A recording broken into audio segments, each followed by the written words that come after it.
Hi, I'm Iyan Breese with IB Training out here at Professional Fitness Institute. Today I'm talking to Karen Plowden. She's a part of the ReNew Life program that we have going.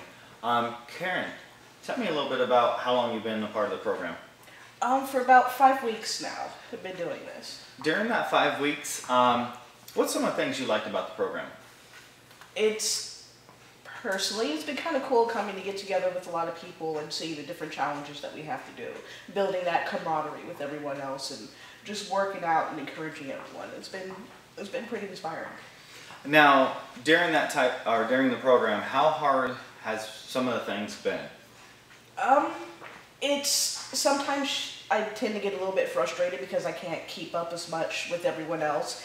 But at the end of the day, it makes you feel good because at least I accomplished it. At least I got it done. You got finished through. Yeah. You got through the workout and you didn't stop. Or if it took you a little bit longer, everybody was still there, encouraging? Yes. Saying, come on, Karen, you could do it? Yeah, that was pretty cool.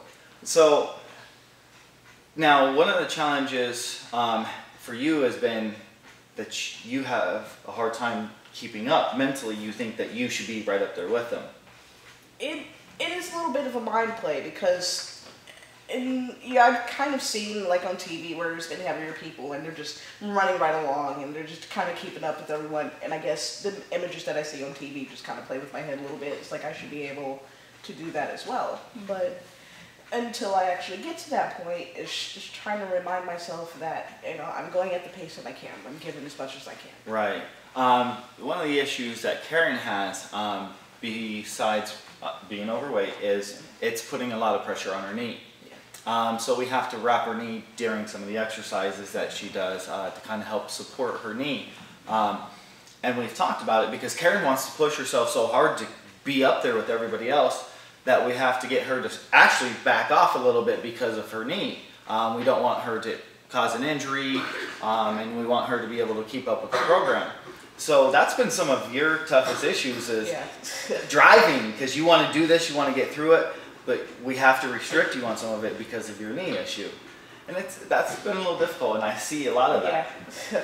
Now, some of the best parts of the program that you've seen physically, are you seeing anything physically, mentally, energy-wise? And it's funny because I don't see any physical changes in myself, but I watch the videos back and I see my pants don't stay up, so that's kind of an interesting change.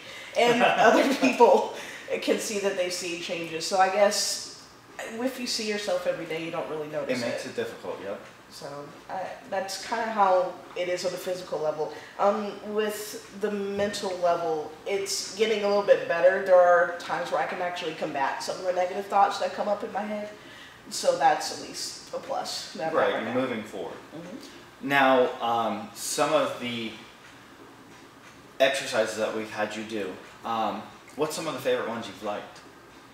I'm really partially fond to the weights, of lifting the weights, and I'm trying to keep up with Reggie actually, which is my fun game in my head to do. Nice. So it gives you motivation because there's that competitive edge that you can still do without having to worry about the knee. Exactly. It's something that, it's like you're right, it doesn't put as much pressure on my knees, so it just adjusts all upper body strength, and that part I can handle a lot more. And it gives me a bit of confidence because it is something that I can do. Now with your diet, how has your diet been? What changes have you actually made or had to make because of this program? Well, I've had a bit of a gallbladder issue, so I've cut out a lot of stuff. It's just with the diet, I understand a little bit more as to why we're eating the things that we're eating, as far as the calorie count, and we just learned about sodium, so I'm trying to process all of that information so I could get that introduced into my diet more slowly. A lot of the changes, it isn't like, oh my God, it's a diet, we've got to do this. It's just making smarter choices and understanding why you're eating certain foods. Sometimes it's not worth the calorie count to eat something if you can get satisfaction to less calories from something else. Now, part of your diet, we increased compared to what you're actually intaking, is that correct? Or was it opposite? I think it was an increase. Honestly, I don't know how much I was intaking before. I know it wasn't a lot because I was one of those people where I'd eat only once a day. And it was just one big meal a day because of the way that my work schedule and just home life and everything else was. And when people do issues where they eat one meal a day thinking that it's okay, your body actually goes into starvation mode. and then you actually, when you eat, you take in hundreds of calories without realizing Yeah. you're taking in a lot because you're starving, so you're trying to feed the hunger.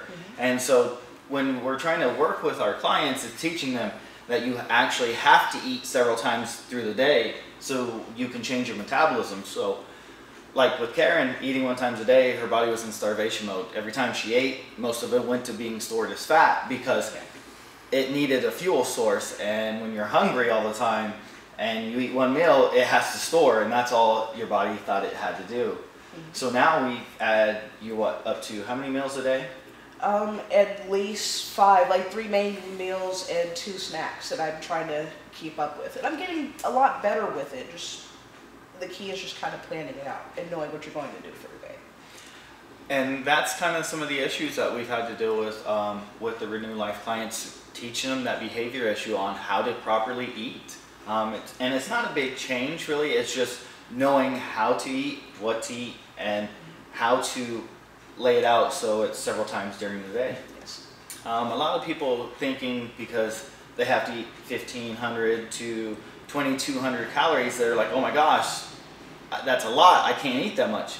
But when we teach them to break it down in a small meal, it's 300 or 400 calories several times a day, and it totals up to what your daily recommended caloric intake is. So that's a good thing. Exactly. I'm Iyan Breese with IB Training at Professional Fitness Institute with Karen Plowden. We're signing off. Have a great day. Have a great day.